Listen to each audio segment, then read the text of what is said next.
Assalamualaikum warahmatullahi wabarakatuh. Waalaikumsalam warahmatullahi wabarakatuh. Yang terhormat Ibu Kepala SD Negeri Kebondagung 2, yang saya hormati guru beserta karyawan SD Negeri Kebondagung 2. Sebelumnya saya mengucapkan banyak terima kasih telah diberi kesempatan untuk melakukan diseminasi budaya positif di sekolah. Saya Uniati dari CGP Angkatan 11 Kabupaten Magelang. Sebelumnya ibu-ibu masih semangat? Ibu dan bapak masih semangat? Kita berdiri dulu ya. Kita berdiri dulu, cari posisi yang senyamannya.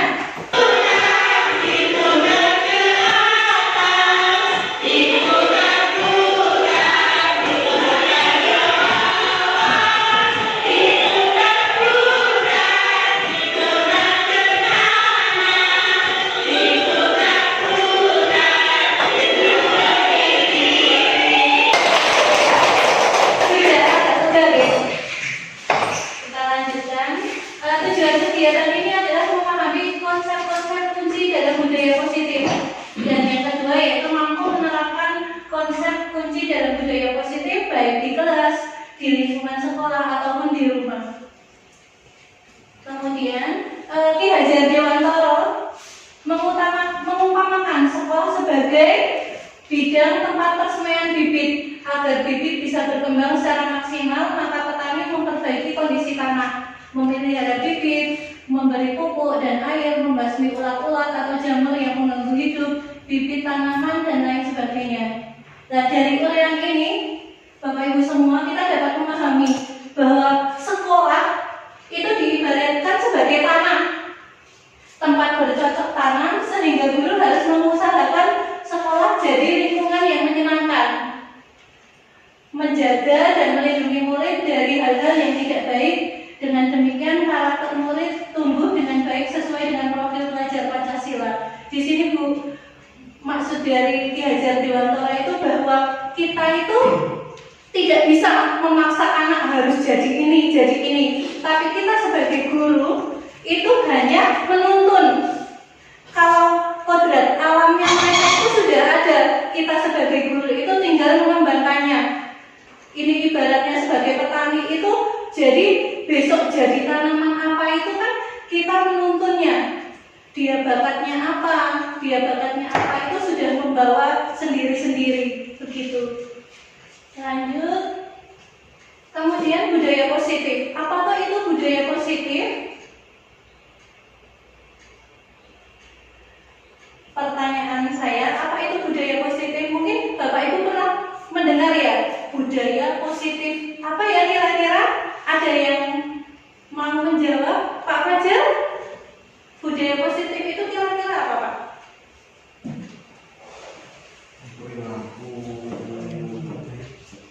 Perilaku positif yang membudaya.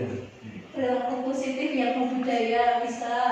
Kalau menurut Bu Desi apa? Kebiasaan yang baik mungkin. Kebiasaan yang baik itu termasuk juga budaya positif. Apakah di sekolah kita sudah tercipta budaya positif? Sudah. Ya, sebagian besar sudah tercipta budaya positif. Lanjut. Di sini konsep inti budaya positif. Di budaya positif ini punya beberapa bagian, yaitu disiplin positif, kemudian nilai kebajikan. Dari disiplin positif itu dalamnya ada nilai-nilai kebajikan. Kemudian teori motivasi perilaku manusia. Kemudian hukuman dan penghargaan. Adanya keyakinan kelas. Kemudian kebutuhan dasar manusia. 5 posisi kontrol. Dan yang terakhir yaitu segitiga restitusi. Nanti kita akan bahas satu-satu tentang ini. Yang pertama, disiplin positif. Apa itu disiplin positif? Di sini perubahan paradigma stimulus respon teori kontrol. Responnya itu realita, kebutuhan kita sama. Kalau teori kontrol itu kebutuhan kita berbeda. Semua orang melihat hal yang sama. Setiap orang memiliki gambaran yang berbeda. Kita mencoba mengubah orang agar berpandangan sama dengan kita yang tadinya kudune ngene iki. Itu kalau di teori kontrol itu kita berusaha, kita harus memahami pandangan orang lain itu tentang dunia, bahwa kita itu harus mempercayai dan bisa memperlakukan kalau setiap orang itu mempunyai pandangan yang berbeda-beda.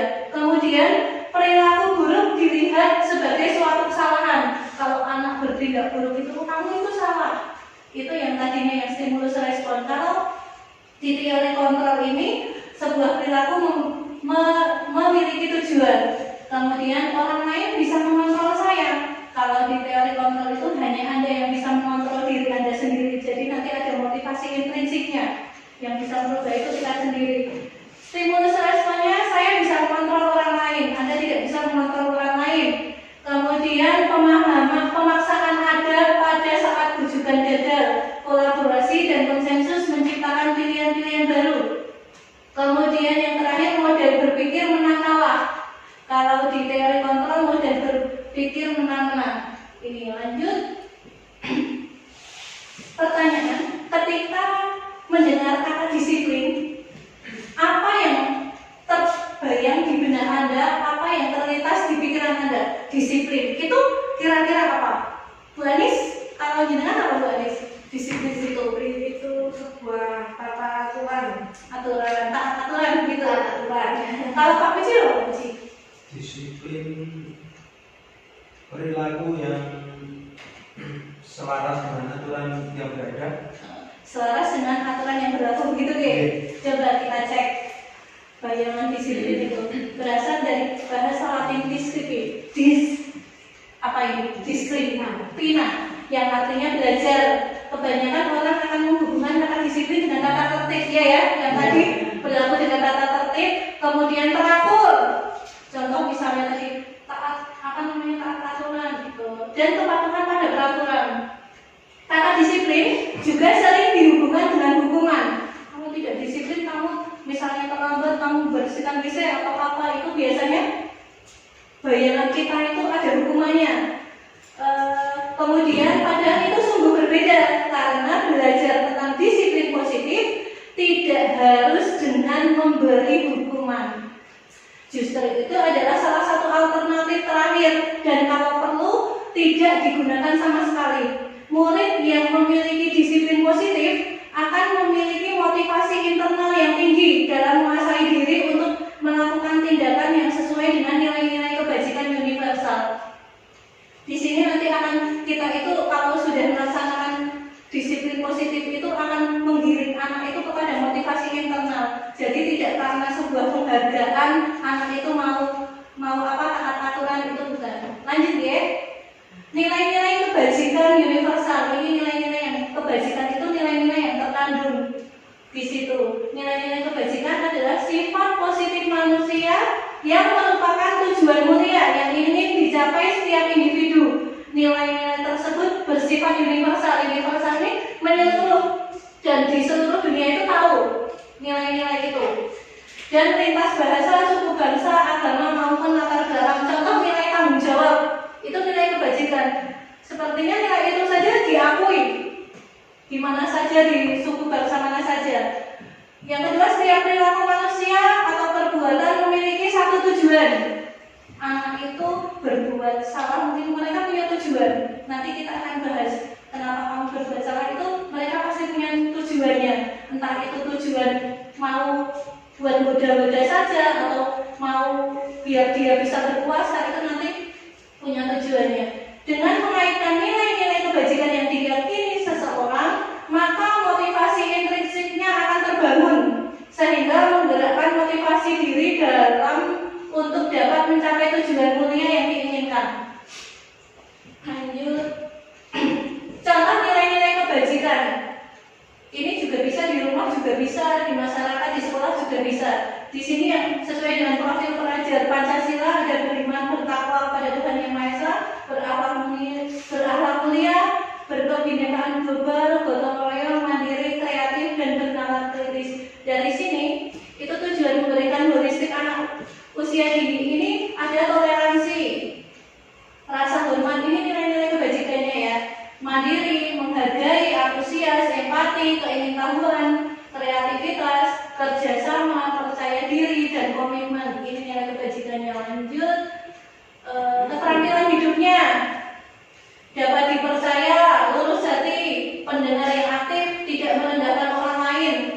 memberikan yang terbaik dari diri. Kemudian 7 kebajikan Kristen ini, the 7 essential virtues: empati, suara hati, kontrol diri, rasa hormat, kebaikan, toleransi, dan keadilan.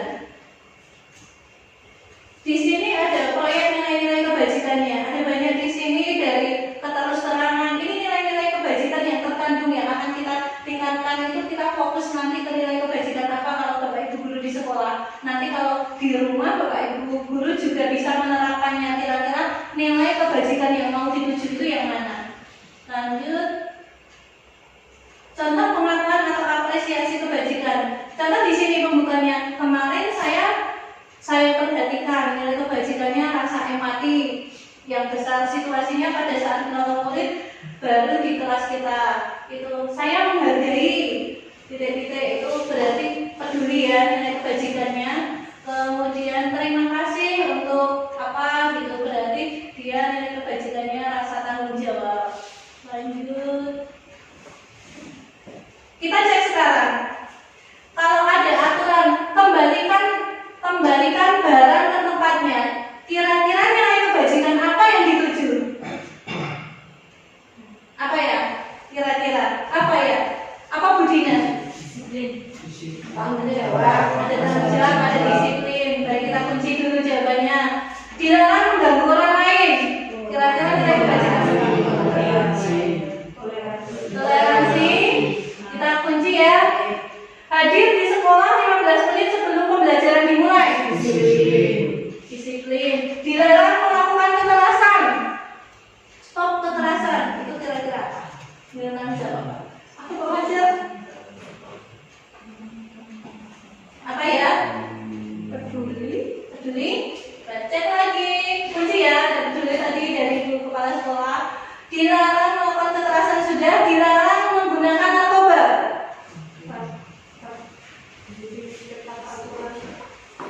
Apa nilai kebajikannya? Di situ tadi tanggung jawab, disiplin, ada peduli, ada hukum, tata aturan. Coba kita kemudian terakhir, bergantian atau menunggu giliran. Ya, antri itu berarti nilai kebajikan apa? Mungkin sabar ya. Coba kita ya, ini yang tadi kembalikan barang ke tempatnya, tanggung jawab. Tadi ada yang betul? Ada. Dilarang mengganggu orang lain, berarti ini nilai kebajikan yang dituju menghormati. Hadir di sekolah 15 menit, di situ juga menghormati orang lain ya. Berarti di situ kan menghormati gurunya. Jadi tidak oyak-oyakan sampai di kelas itu. Dilarang melakukan kekerasan, itu keselamatan nilai kebajikan yang dituju. Agar tidak membahayakan orang lain. Dilarang menggunakan narkoba, itu nilai kebajikannya kesehatan, keselamatan. Bergantian atau menunggu giliran, menghormati orang lain dan bersabar. Itu betul ya, bersabar. Lanjut, teori motivasi perilaku manusia. Manusia itu punya perilaku itu bagaimana ya? Sebagai seorang guru, nah di sini saya juga mengajar ini. Sebagai seorang guru, saat Anda hadir mengajar di kelas tepat waktu, motivasi apakah yang mendasari tindakan Anda? Cek, ayo, kira-kira apa ya? Di sini ada yang pertama, apakah Anda datang tepat waktu karena tidak ingin ditegur oleh atasan, tidak akan ditegur guru hima, jadi datangnya tepat waktu? Atau kemudian di sini ada juga Anda ingin mendapatkan pujian dari atasan, aduh Bu Umi datangnya pagi sekali, sip deh, apakah begitu? Saya tidak. Kemudian mendapat penghargaan sebagai karyawan atau guru berprestasi, nanti dapat sertifikat ini guru teladan. Kira-kira begitu tidak? Tidak ya. Kemudian atau Anda ingin menjadi orang yang menghargai waktu, ya, menghargai diri Anda sendiri, ya, sebagai teladan bagi murid-murid Anda. Memang Ki Haji Ardiwartono itu kan sudah berpesan ngarso tulodo. Jadi kita itu sudah punya kode etik, kita bisa berkaca dari situ bahwa kita itu sebagai contoh itu teladan bagi murid-murid Anda, karena Anda percaya tindakan Anda sebagai guru akan dicontoh oleh murid-murid Anda. Nah itu juga termasuk menghargai nilai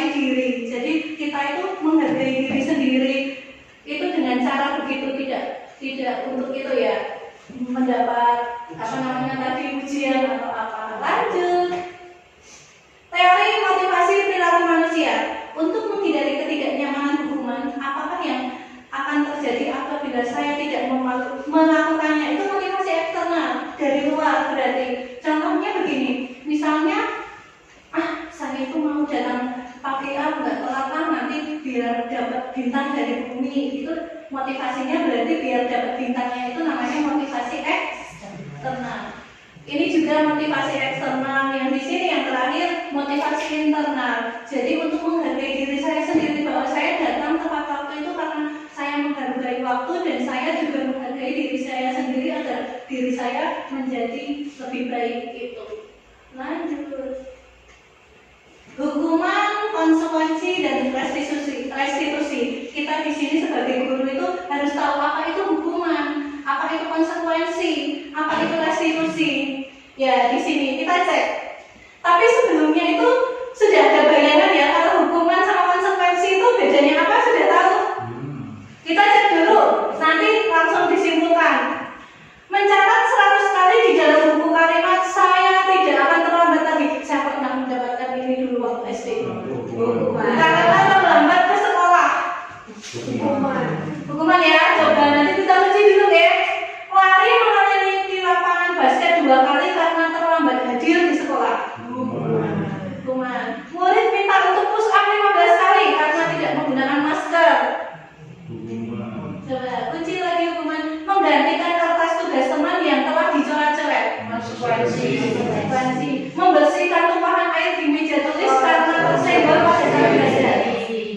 Murid disuruh untuk mengenakan sepatu seharian di sekolah karena tidak mengenakan sepatu hitam. Hukuman. Lari mengelilingi lapangan basket 2 kali karena terlambat 10 menit untuk pelajaran belajar. Konsekuensi. Kalau saya ini kok konsekuensi ya? Ini sama ini kok saya konsekuensi ya? Coba cek ya. Kita. Yang pertama hukuman. Betul ya? Lari, hukuman lagi. Murid untuk push up hukuman, yakni menggantikan kertas dari kertas tadi. Betul semua ya, konsekuensi. Membersihkan tumpahan air, konsekuensi. Ini hukuman. Mengelilingi lapangan dulu karena ini masalahnya hukumannya sama jadi konsekuensi. Saya lanjut. Nah, ini ada bedanya antara hukuman sama konsekuensi. Sesuatu yang menyakitkan harus terjadi karena biasanya langsung ngasih hukuman itu. Kemudian sesuatu yang harus terjadi. Kalau konsekuensi itu biasanya itu yang sesuai. Kalau misalnya dia menumpahkan minuman, dia disuruh membersihkan, berarti itu konsekuensi. Tapi kalau dia menumpahkan minuman, tapi dianya disuruh push up, itu namanya hukuman. Jadi konsekuensi itu sesuatu yang harus dilakukan karena dia melanggar sesuatu, tapi ada hubungannya antara hukuman dengan yang dia langgar itu. Tapi kalau hukuman kan biasanya langsung itu. Ini anak membenci kedisiplinan. Jadi anak itu kadang itu berhenti cuma ketika dihukum, tapi besok bisa lanjut lagi seperti itu. Paksaan dan hukuman itu bersifat memaksa. Harus di situ ada stimulus tanggapannya. Jadi kira-kira itu kalau hukuman dan konsekuensi itu bagus mana ya Ibu? Konsekuensi. Bagus konsekuensi ya. Lanjut tuh. Kita cek di sini identitas gagal, hukuman, kalau konsekuensi ini restitusi. Jadi Bapak Ibu di sini antara hukuman, konsekuensi sama restitusi itu kita bagaimana caranya kita nanti menujunya ke sini, ke restitusi. Jadi ketika anak melakukan sesuatu itu kita tidak langsung ngejudge, tapi kita bisa tahu alasannya dulu. Gitu. Contoh di sini identitas gagal hukuman, sesuatu yang menyakitkan harus terjadi, sesuatu harus terjadi, restitusi merupakan pilihan. Nanti kita memberikan pilihan kepada anak-anak. Kalau kamu begitu nanti agar kamu tidak begitu lagi, sebaiknya kamu bagaimana? Begitu kita beri solusi ke anak, tapi dengan kesadaran dirinya. Itu tidak nyaman untuk murid anak untuk jangka waktu yang panjang dihukum terus. Tidak nyaman untuk murid anak untuk jangka pendek. Kemudian menguatkan untuk murid anak dalam jangka waktu panjang. Nanti memang restitusi ini prosesnya cukup lama untuk anak berubah itu. Kalau hukuman bisa langsung mungkin ya, langsung terus secara singkat langsung dia jadi tertib. Tapi tidak menutup kemungkinan dia umat lagi karena kesadaran prinsipnya itu belum tercapai. Kemudian perilaku pasif agresif meningkat. Kadang anak kan kalau diberi hukuman kadang ini dihukum mono, dia berbuat kesalahan lagi, hukumannya lain lagi, itu bisa. Penguatan hanya bertahan dalam waktu yang pendek. Dan nanti kalau memang hukuman sama konsekuensi itu nanti karena belum kesadaran secara internal, anak itu yang minta, yang sudah sudah berpikir panjang tentang bagaimana dia memecahkan masalah, jadi tidak menutup kemungkinan itu anak akan melakukan kesalahan lagi. Baiklah, lanjut. Di sini identitas dasar ini, murid atau anak belajar menyembunyikan kesalahan, kadang tidak ngaku. Boten bu, Niko itu, murid anak belajar taat pada aturan konsekuensinya, karena dia tahu konsekuensinya. Kalau dia terlambat berarti nanti dia akan mungkin belajar tambahan yang tadi sudah terlambat mencatat apa yang tertinggal itu. Tapi kalau restitusi, anak belajar memecahkan masalah. Jadi dari terlambat sekolah itu dia jadi berpikir kalau kita pun sudah melaksanakan restitusi itu kira-kira berarti besok saya mau bagaimana ya? Oh, saya mau bangun pagi, atau mungkin saya akan tidak tidur terlalu malam. Itu sudah ada dorongan dari dirinya. Mencoba mengontrol anak dengan penguatan negatif. Kalau enggak kayak gitu-gitu, ayo sekarang bersihkan kamar mandi. Kamu misalnya melakukan bullying atau apa, itu dalam jangka waktu singkat otomatis anak langsung besok nggak bully lagi, langsung dia jadi positif, jadi baiknya. Tapi itu juga instan kalau yang hukuman itu. Mencoba mengontrol anak dengan penguatan positif, ya yang tadi ya, sudah anak itu sudah tahu kalau dia terlambat sekolah dia harus mencatat ini karena ada hubungannya.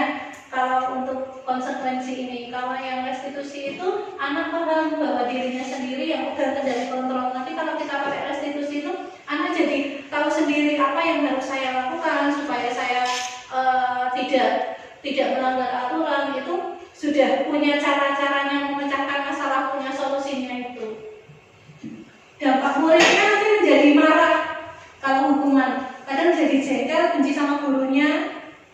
Kalau yang ini kan gimana enggak, waktu jeda seorang diri, kadang kalau disuruh menulis pas dia datang terlambat waktu istirahat murid, kira-kira besok itu kalau misalnya kamu datang terlambat itu apa konsekuensinya itu. Kalau di sini untuk restitusi dibuat oleh murid sendiri, karena murid sudah punya itu bersemangat untuk memperbaiki diri. Kalau hukuman menyakitkan, kalau konsekuensi itu membantu guru menyamakan peraturan, peringatan gitu. Kalau di restitusi menguatkan, baiklah berarti besok lagi kamu tidak datang terlambat ya, karena kamu sudah meyakini kalau kamu mau bangun pagi, mau tidurnya tidak terlalu malam. Itu sudah anaknya sudah membuat keyakinan sendiri. Lanjut. Kesimpulan, apa itu hukuman, konsekuensi, dan restitusi yang tadi sudah kita pelajari? Lanjut, hukuman bersifat tidak terencana atau tiba-tiba. Anak murid tidak tahu apa yang akan terjadi. Kadang anak tidak tahu, wah aku datang terlambat ya, dihukum apa gitu. Kadang seperti itu, tidak tahu hukumannya, karena kadang guru itu berpikir hukuman itu ketika muncul di otak. Nah, kamu datang terlambat, coba kamu ini. Itu sudah muncul dulu. Tapi munculnya secara tiba-tiba karena tidak tertulis. Hukuman bersifat satu arah dari pihak guru. Tidak tanya dulu, kamu minta dihukum apa, itu tidak. Memberikan dan murid hanya menerima satu hukuman tanpa melalui kesepakatan atau pengarahan dari pihak guru, baik sebelum atau sesudahnya. Hukuman yang diberikan bisa berupa fisik, psikis. Tadi kalau fisik misalnya disuruh push up, kalau psikis itu nanti kan bisa salah-salahkan. Kemudian murid atau anak disakuti oleh suatu perbuatan atau kata-kata. Iya, akan jadi terluka karena itu, karena hukuman. Lanjut, konsekuensi ini sudah terencana atau sudah disepakati, dibahas dan disetujui oleh murid dan guru. Kemudian murid tetap dibuat tidak nyaman untuk jangka waktu pendek, karena kalau seperti itu kita juga jadi sudah tahu aku gitu. Paling cuma itu, paling kalau terlambat cuma disuruh nyalin apa itu. Kemudian konsekuensi biasanya diberikan berdasarkan suatu data yang umumnya dapat diukur. Iya, tadi karena sudah tahu alasannya, kemudian hukumannya apa. Yang selanjutnya yaitu peraturan dan konsekuensi yang mengikuti ini sudah diketahui. Ya, kalau konsekuensi itu nanti hukumannya kan yang sesuai, jadi anak itu sudah mengetahui. Lanjut, apa itu restitusi? Kalau restitusi, proses menciptakan kondisi bagi murid untuk memperbaiki kesalahan mereka sehingga mereka bisa kembali pada kelompok mereka dengan karakter yang lebih kuat. Restitusi juga merupakan proses kolaboratif yang mengajarkan murid untuk mencari solusi untuk masalah mereka dan membantu murid berpikir tentang orang seperti apa yang mereka ingin menjadi atau tujuan mulia dan bagaimana mereka harus memperlakukan orang lain. Ini lanjut. Ini ciri-ciri restitusinya bukan untuk menebus kesalahan, namun untuk belajar dari kesalahan. Kemudian memperbaiki hubungan, tawaran bukan paksaan. Restitusi menuntun untuk melihat ke dalam diri. Nanti mereka itu sadar diri kalau kita pakai yang restitusi itu. Kemudian mencari kebutuhan dasar. Restitusi diri cara yang paling baik. Restitusi fokus pada karakter bukan tindakan. Nanti karakternya anaknya yang kita perbaiki. Kemudian restitusi fokus pada solusi. Anak juga yang mensolusikan sendiri. Kemudian restitusi mengembalikan murid yang berbuat salah pada kelompoknya. Lanjut, dihukum oleh penghargaan. Ini dihukum oleh penghargaan tadi, pengaruh jangka pendek dan jangka panjangnya.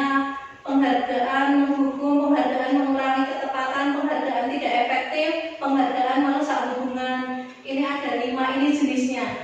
Ini lanjut, suatu penghargaan, suatu benda, peristiwa yang diinginkan. Kadang di sini itu yang penghargaan tidak efektif itu anak itu sudah melakukan hal ini dan anak itu akan mendapatkan penghargaan yang diinginkan, sudah tahu itu nanti saya bisa dapat itu. Jika mengharapkan suatu penghargaan tidak mendapatkannya, maka akan merasa kecewa setelah tidak dapat apa yang sudah dilihat dia itu. Jadi kalau nggak dapat itu toh, itu akhirnya anak akan merasa kecewa. Tidak memberikan seseorang suatu penghargaan untuk melakukan sesuatu, maka kita harus terus-menerus memberikan penghargaan itu. Kayak tadi itu kalau kita memberi bintang, itu jadi berlanjut bintangnya toh. Kalau anak tidak memberi bintang, jadi kalau anak tidak diberi bintang itu jadi bertanya, kok saya ini nggak masih bintang ya Bu Guru. Nah, jadi motivasinya dia itu karena mau dapatnya bintang, ternyata gurunya nggak bawa bintang, akhirnya rasa kecewa. Lanjut, ini ada penghargaan merusak hubungan. Intinya di sini nanti akan ada menimbulkan rasa iri. Contohnya misalnya Bu Eni diberi sama Bu Kepala Sekolah, Bu Eni diberi karena datangnya sering tepat waktu dan di situ berprestasi, akhirnya diberi sertifikat atau piagam atau apa. Itu nanti di dalam Bu Eni terus yang diberi piagam. Nah, hal itu bisa memunculkan rasa iri. Teman yang lain, jadi datangnya tepat waktu gini-gini itu, akhirnya kan ada timbul itu seperti itu. Kalau itu yang bisa membuat kita kan jadi memunculkan itu ada rasa iri yang terpendam di dalam hati. Lanjut dulu, penghargaan menghukum. Nah, ini penghargaan misalnya dalam sistem ranking ini mereka yang mendapatkan ranking kedua akan merasa paling dihukum. Ya, memberikan penghargaan dan hukuman adalah hal yang sama karena keduanya mencoba mengendalikan perilaku seseorang. Kadang kita memberi ranking itu karena untuk memotivasi anak, tapi kadang di sini itu seperti sama juga dalam menghukum dalam waktu yang lama, karena kadang kan anak kayak mesti kan sekarang yang siji. Kemudian namun jika suatu penghargaan diharapkan namun Anda tidak mendapatkannya, akan merasa dihukum. Dia sudah dapat ranking 1, dia sudah punya bayangan aku nanti dapat piala, tapi ternyata dari sekolah tidak menyediakan itu, maka dia sendiri kan ada rasa kecewanya. Kemudian merasa dia aku ini saiki tidak orang piala, itu kan jadi seperti dia itu gitu. Lanjut. Nah, ini sekarang kita keyakinan kelas. Bapak Ibu sudah membuat keyakinan kelas? Sudah.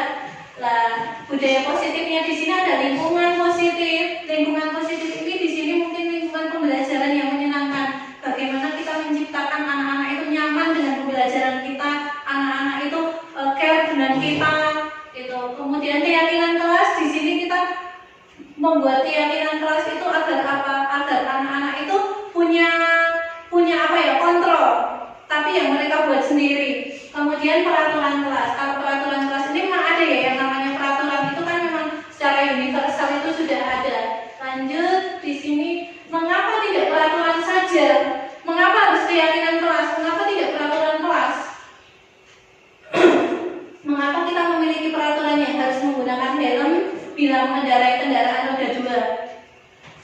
Pertanyaannya selanjutnya, mengapa kita memiliki peraturan 3M, menggunakan masker, mencuci tangan, dan menjaga jarak? Ketiga, mengapa kita memiliki peraturan yang harus datang tepat waktu pada saat mengikuti pelatihan? Nah, untuk pendukung motivasi intrinsik, yang tadi motivasi dari dalam itu, kita kembali ke nilai-nilai keyakinan yang lebih menggerakkan seseorang dibandingkan mengikuti serangkaian aturan-aturan. Nah, dari sini ini bisa loh nanti dijadikan keyakinan. Coba cek di sini lanjutnya. Oh sebentar Bu, berarti itu yang tadi dulu ya. Nah ini mengapa kita memiliki peraturan yang menggunakan helm? Keselamatan. Iya, untuk keselamatan. Kalau 3M itu juga keselamatan ya. Dan kesehatan. Dan kesehatan. Mengapa kita memiliki peraturan harus tepat waktu? Tanggung jawab. Tanggung jawab, disiplin, bisa lanjut.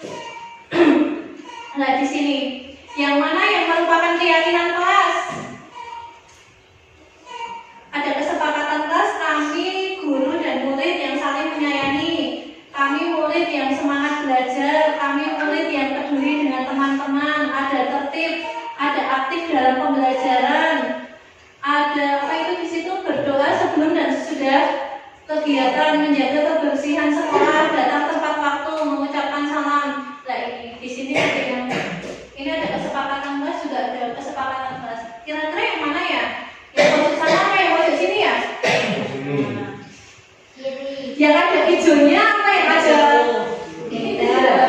Yang kuning.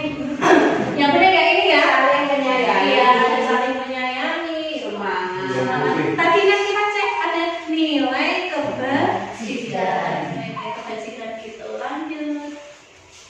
Nah nilai-nilai itu keselamatan atau kesehatan yang tadi itu itulah yang kita sebut sebagai keyakinan. Yang tadi nilai kebajikan yang ada itu bisa dijadikan keyakinan. Lanjut. Keyakinan kelas. Kira-kira kalau keyakinan kelas itu dibuat siapa ya? Guru kelas dan murid kelas.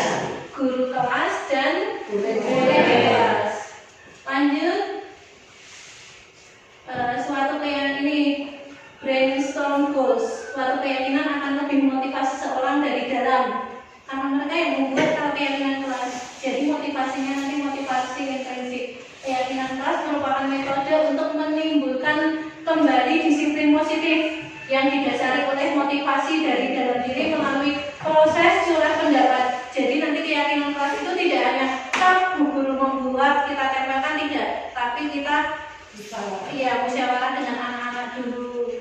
Lanjut, dan semua itu nanti ikut aktif dalam pembuatan keyakinan kelas.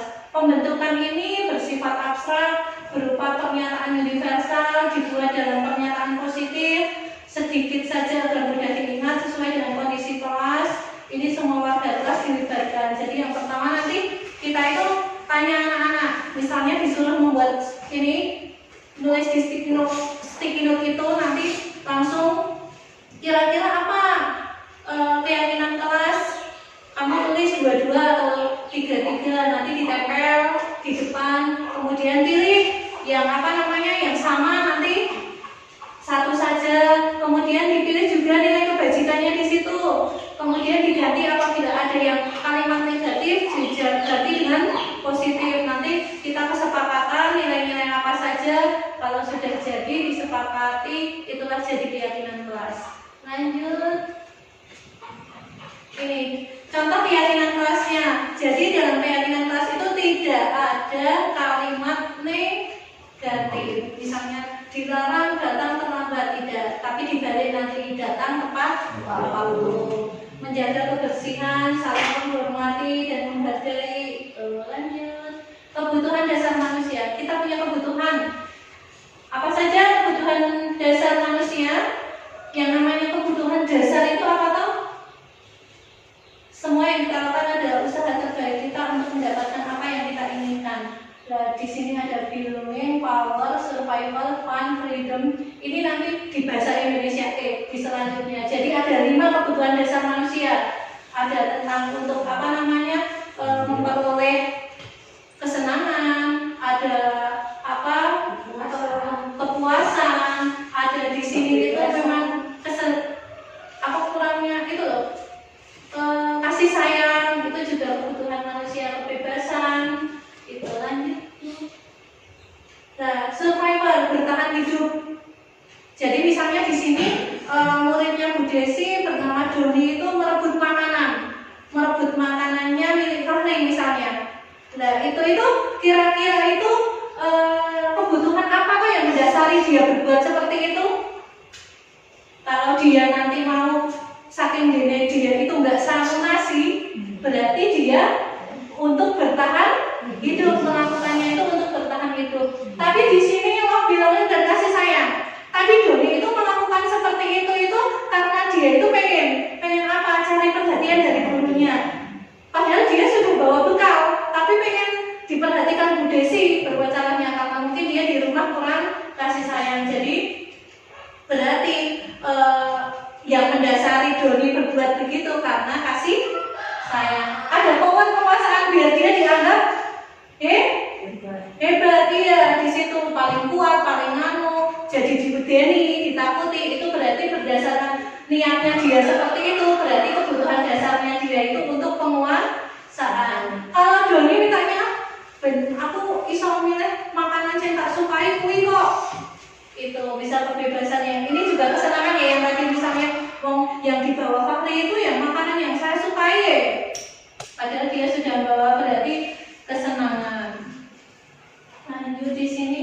Lah, di sini tadi sudah kalau diuraikan dengan apa namanya langsung contoh itu akan lebih mudah untuk dipahami. Kebutuhan untuk bertahan hidup, ya ini sifatnya nanti berarti untuk kesehatan, untuk makanan, untuk rumah itu. Cinta kasih sayang itu untuk menerima kasih sayang. Tadi kalau misalnya caper itu ya. Kemudian kekuasaan meliputi keinginan untuk dianggap berharga. Ya dianggap pintar, dianggap angka itu. Selanjut ada kebebasan tadi. Misalnya goreng di kelas, dia biar merebut makanan ini biar disuruh keluar dari kelas itu karena dia menginginkan kebebasan. Atau di sini kesenangan karena makanan yang dibawa oleh Fakri itu enak-enak dan saya suka, itu berarti kesenangan. Lanjut, yuk kita analisis kasus berikut. Tahun ini Dimas genap berusia 17 tahun. Ia senang sekali ketika ayahnya mulai mengajarkan cara menyetir mobil. Setiap akhir pekan, ia berlatih menyetir. Ia terlihat senang sekali berlatih sampai akhirnya ia bisa menyetir mobil dengan baik dan lancar. Ada yang pengen bisa menyetir mobil di sini? Ada ya. Ketika ibunya bertanya pada Dimas, apa yang membuat dia ingin bisa menyetir mobil? Ketika jawaban Dimas adalah seperti ini, kebutuhan apa yang dipenuhi? Cek. Nah, kalau jawabannya ini adalah aku merasa bangga dan keren. Berarti tadi apa kebutuhan semuanya ya? Bangga dan keren. Penguasaan? Coba cek kalau penguasaannya nanti. Biar bisa jalan-jalan naik mobil sama temanku. Kesenangan. Menyetir mobil itu seru. Apa ya kira-kira? Coba ya, cek. Penguasaan. Tadi merasa bangga keren kayak tadi yang Doni itu loh. Biar bisa jalan-jalan, kasih sayang ya sama temanku. Nanti kan jadi dia itu butuh diperhatikan teman-temannya itu. Menyetir mobil itu seru, senang. Lanjut. Pertanyaan, apa yang terjadi apabila salah satu atau beberapa kebutuhan dasar anak tidak terpenuhi? Jadi kalau di kelas misalnya salah satu kebutuhan anak itu tidak terpenuhi, berarti mereka akan apa? Caper. Kalau dia butuh kasih sayang berarti dia akan caper ya.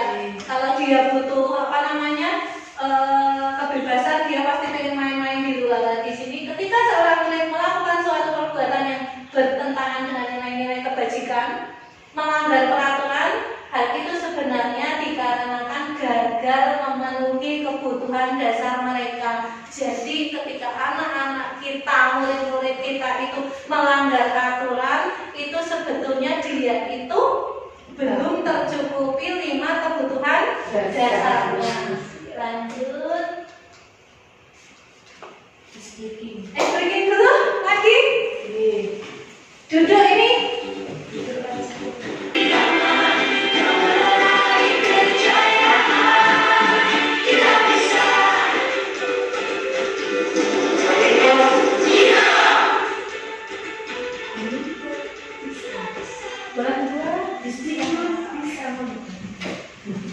Lanjut, sudah agak melek lagi ya setelah di es briefing ada yang bunyi tek-tek tadi.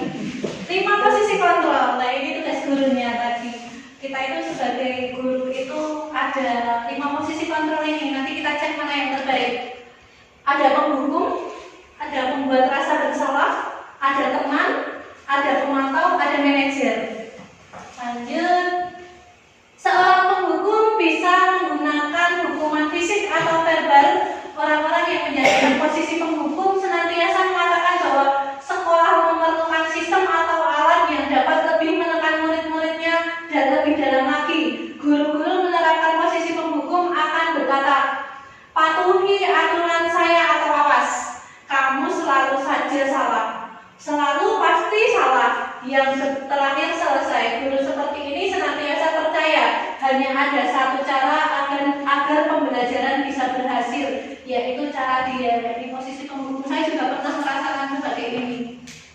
Dulu pandangan saya itu sebelum belajar ini itu kan sering, Bu itu loh, itu kamu jelek, langsung disuruh membersihkan kamar mandi.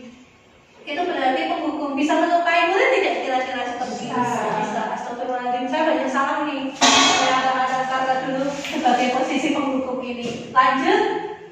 Ini posisi pembuat rasa bersalah. Nah, kalau ini saya sering sekali melakukan dulu sebelum belajar itu di rumah sama anak saya. Pada posisi ini biasanya guru akan bersuara lebih lembut, membuat rasa bersalah. Pernah tidak ya dengar? Akan menggunakan keheningan yang membuat orang lain merasa tidak nyaman, bersalah atau rendah diri. Kata-kata yang keluar dengan lembut akan seperti, ibu sangat kecewa sekali dengan kamu. Berapa kali kamu Bapak harus memberitahu kamu ya, gimana coba kalau orang tua kamu tahu berbuat begini. Di posisi ini mungkin murid akan memiliki penilaian diri yang buruk tentang diri mereka. Murid merasa tidak berharga dan telah mengecewakan orang lain. Iya, saya pernah seperti ini kepada anak saya, kamu gak kasihan kok sama ibu. Ternyata itu masuk ke sini. Mungkin juga di sekolah pernah, kamu gak kasihan sama orang tua kamu. Kita bicaranya lembut. Kamu gak kasihan sama orang tua kamu, sudah menyekolahkan kamu, memberi uang saku, tapi kok kamu berbuat seperti itu. Ternyata itu adalah sebab kita posisinya berarti pembuat rasa bersalah. Itu. Lanjut. Yang posisi teman. Guru pada posisi ini tidak akan menyakiti murid, namun akan tetap berupaya mengontrol murid melalui persuasi. Posisi teman pada guru bisa negatif atau positif. Positif di sini berubah hubungan baik yang terjalin. Itu biasanya anak menjadi lebih dekat dengan kita. Guru di posisi teman menggunakan hubungan baik dan humor untuk mempengaruhi seseorang. Mereka akan berkata, ayo bantulah demi bapak ya. Ayo ingat, tidak bantuin bapak selama ini. Ya sudah, kali ini tidak apa-apa. Nanti ibu bantu bereskan. Hal negatif dari posisi teman adalah bila suatu saat guru tersebut tidak membantu, maka murid akan kecewa dan berkata, saya pikir bapak ibu itu teman saya. Murid merasa dikecewakan dan tidak mau lagi berusaha. Hal ini yang mungkin timbul adalah murid hanya akan bertindak untuk guru tertentu. Jadi guru yang tadi itu yang posisi sebagai teman itu, kalau misalnya dia guru tersebut tidak masuk, ada guru lain yang masuk di kelas, kan tahunya anak itu bisa sama, tapi ternyata berbeda, nanti menjadikan anak menjadi kecewa. Lanjut.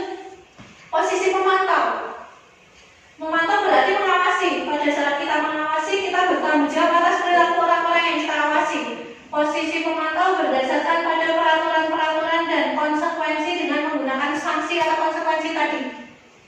Kemudian kita dapat memisahkan hubungan pribadi kita dengan murid. Sebagai seorang yang menjalankan posisi pemantau, pertanyaan yang diajukan seorang pemantau, peraturannya apa? Apa yang telah kamu lakukan? Sanksi atau konsekuensinya apa? Seorang pemantau sangat mengendalikan perhitungan catatan data yang digunakan sebagai bukti atas seorang perilaku seseorang. Posisi ini akan menggunakannya ketika hari Senin misalkan ada anak yang tidak memakai sepatu hitam. Kita langsung memanggil dia, kamu kenapa nggak pakai sepatu hitam? Gini-gini langsung anaknya itu, kamu tahu nggak konsekuensinya apa? Nah, anak itu sudah tahu konsekuensinya. Mungkin konsekuensinya kalau misalnya tidak memakai sepatu hitam, saya harus lepas sepatu Pak. Jadi seharian saya misalnya nggak pakai sepatu di sekolah, itu konsekuensinya. Dan kita pun jadi pemantau. Kalau anaknya itu melanggar aturan itu, kamu pakai sepatu? Kan hari ini kamu nggak boleh pakai sepatu karena kamu melanggar. Nah, kita sebagai pemantau itu seperti itu. Lanjut, ketika kita posisi manajer. Nah, posisi yang terakhir ini posisi manajer, posisi di mana guru berbuat sesuatu bersama dengan murid, mempersilahkan murid mempertanggungjawabkan perilakunya, mendukung murid agar dapat menemukan solusi atas permasalahannya sendiri. Seorang manajer telah memiliki keterampilan di posisi teman maupun pemantau, dan dengan demikian bisa jadi di waktu-waktu tertentu kembali kepada kedua posisi tersebut bila diperlukan.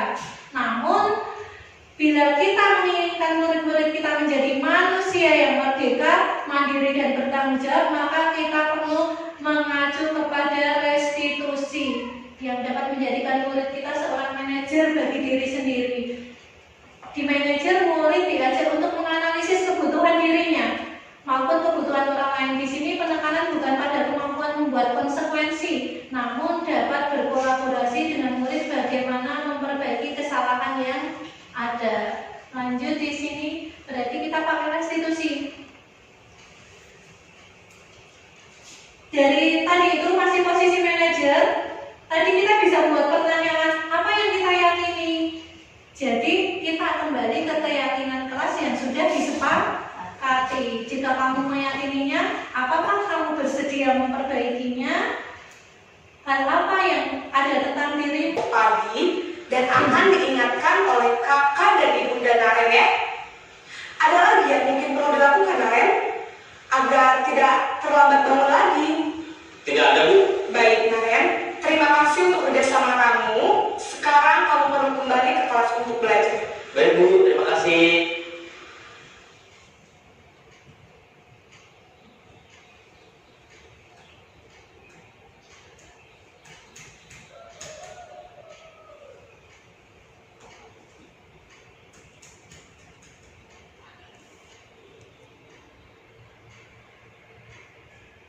Tadi kita sudah belajar penghukum, membuat orang merasa bersalah, teman, pemantau, dan manajer. Dan tadi sudah dijelaskan ya dari contoh-contoh itu.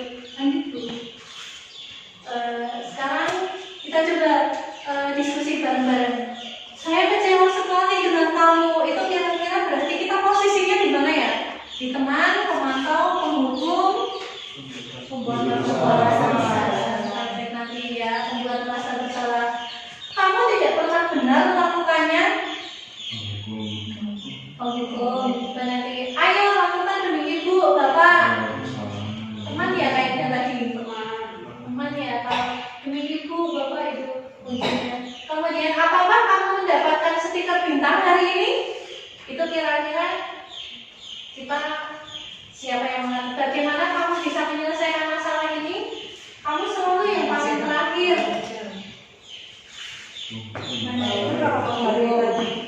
Ini manajer belum ada kayaknya. Manajer ya apa ya? Oh yang bagaimana kamu bisa menyelesaikan masalah ini karena dari solusinya? Coba cek. Iya. Manajernya yang empat. Kelima ya? Kelima. Lanjut. Berada di posisi kontrol manakah Bapak Ibu sekarang? Kalau kita berkaca ke diri kita, kira-kira sebagai apa ya? Kita sudah sebagai apa ya?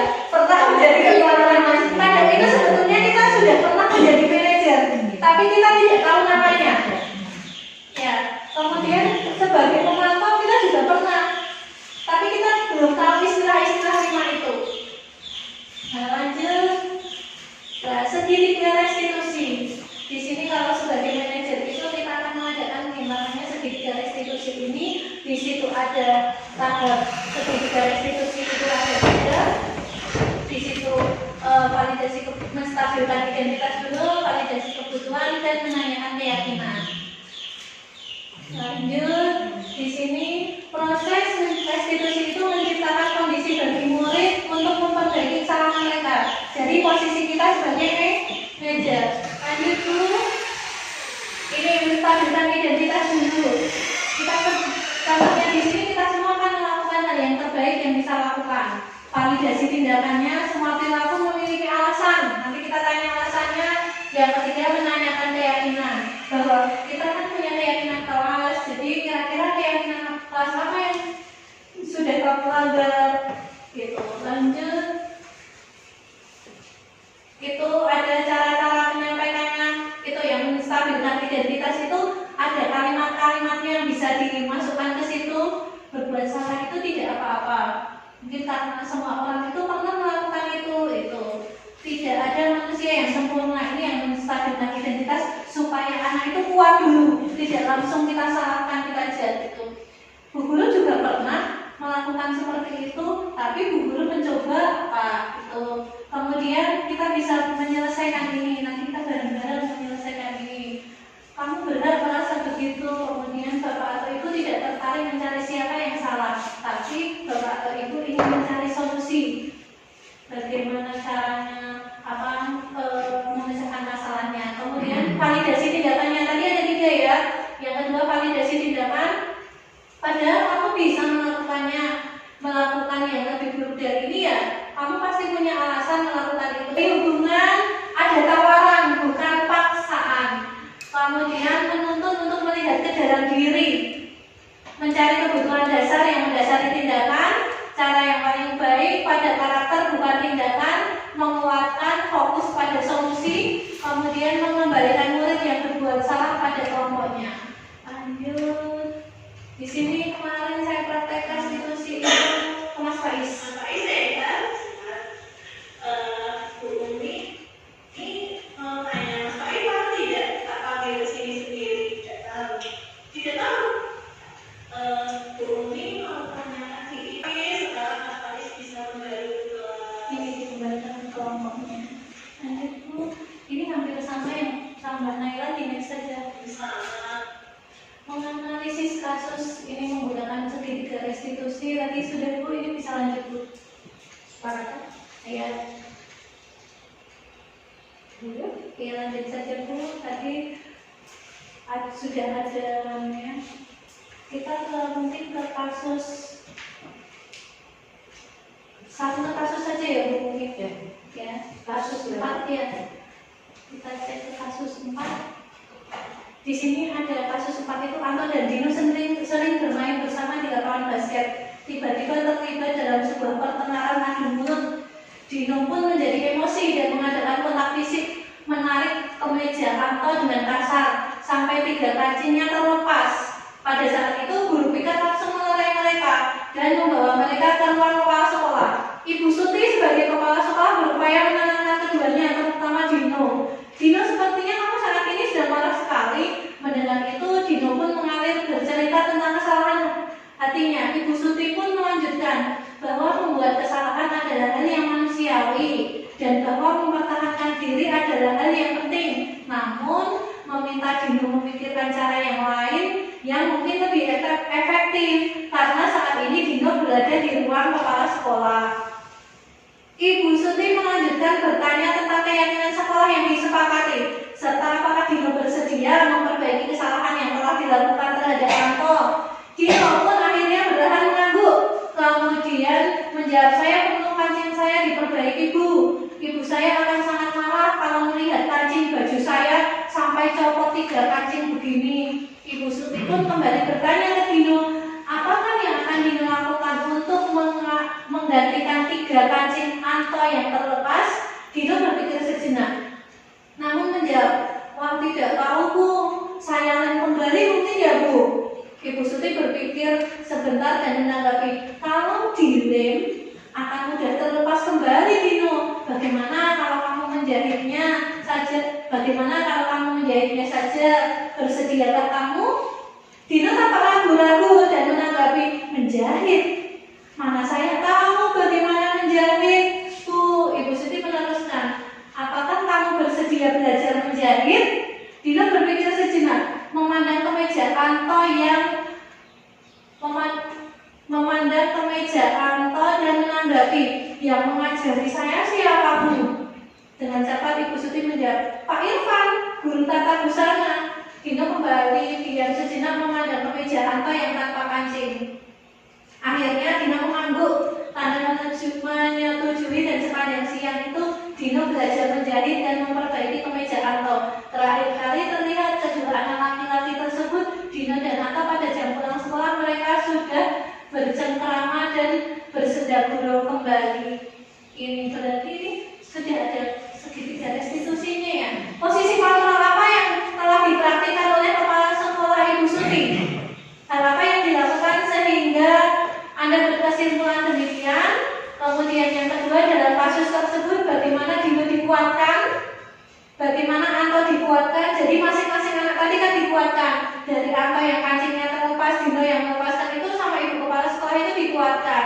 Kemudian menguatkan Anto, mendengarkan keinginan Anto. Anto kan tadi, kira-kira kamu mau bagaimana Anto? Saya mau kancing saya dibenarkan Bu. Itu menguatkan Anto. Lanjut. Nilai kebajikan apa yang dituju dari Dino itu supaya Dino bertanggung jawab ya. Kemudian kejujuran, tadi ada mengakui kesalahan karena sudah merusak kancing baju. Komunikasi, saling menghargai, dan kerja keras, mau menjahit sampai bisa. Lanjut, refleksi. Bagaimana perasaan Bapak Ibu setelah kegiatan ini? Senang. Kira-kira senang? Senang. Apa pengetahuan baru yang Bapak Ibu peroleh dari kegiatan ini, dari diseminasi ini? Bapak Ibu jadi tahu apa? Budaya positif. Pertama, budaya positif. Oh, Bu Yati tahu segitiga restitusi ya kita. Apalagi kira-kira dari Bu Neneng tahu apa di sini? Kira-kira dari tadi belajar itu apa yang membuat Bu Neneng itu senang? Yang masuk ke dalam, ada bayangan apa kira-kira di rumah itu? Mungkin tidak akan membuat rasa bersalah lagi. Tidak merasa bersalah lagi. Oh iya, lanjut. Kalau Pak Puji apa Pak Puji? Yang nyadar banget apa yang membuat senang? Jadi tahu apa mungkin di sini? Tahu bagaimana cara memperlakukan muridnya ke depannya. Alhamdulillah, bagus banget Pak Puji. Yang terakhir, yang nomor 3, apa perubahan yang akan Bapak Ibu lakukan setelah ini? Jadi semoga dari pengetahuan dari ilmu-ilmu tadi, para ilmuwan yang sudah ada pendapat-pendapat tadi itu, kita jadi punya visi perubahan ya. Kita itu kira-kira mau jadi yang seperti apa?